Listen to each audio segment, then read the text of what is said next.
পটুয়াখালীর বাউফলে সেতুর সম্ভাব্যতা যাচাই ও জনসভাকে ঘিরে বিএনপি ও জামায়াত নেতাকর্মীদের মধ্যে উত্তেজনা সৃষ্টি হয়েছে।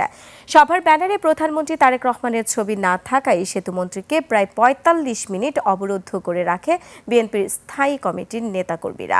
পরে মন্ত্রী নির্ধারিত সভাস্থলে না গিয়ে ফেরিঘাট ত্যাগ করেন তিনি। পটুয়াখালী প্রতিনিধি মুজাহিদুল ইসলাম প্রিন্সের পাঠানো তথ্য ও ছবিতে ডেস্ক রিপোর্ট।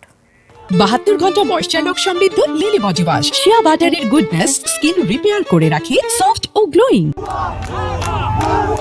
দুপুরে বাউফলের বগা ফেরিঘাটে এই বিক্ষোভের মুখে পড়ে সড়ক ও সেতু মন্ত্রী রবিউল ইসলামের গাড়িবহর।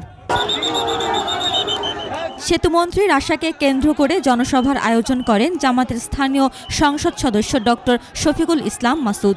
জনসভায় প্রধানমন্ত্রী তারেক রহমানের ছবি না থাকাকে কেন্দ্র করে বিএনপি ও জামায়াত নেতাকর্মীদের মধ্যে শুরু হয় উত্তেজনা। ক্ষুব্ধ নেতাকর্মীরা ফেরিঘাট এলাকায় সেতুমন্ত্রীর গাড়িবহর ঘিরে বিক্ষোভ করেন। উত্তেজনা বাড়তে থাকলে সভার মঞ্চের ব্যানার সরিয়ে ফেলা হয়।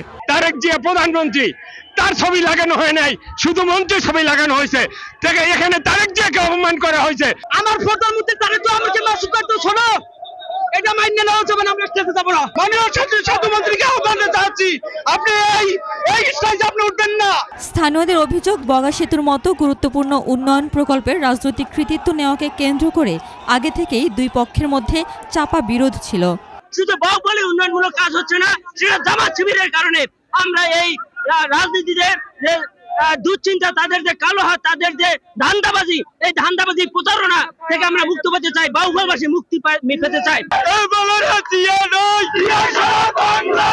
উপমা রায়, ডেস্ক রিপোর্ট, ২১ টেলিভিশন।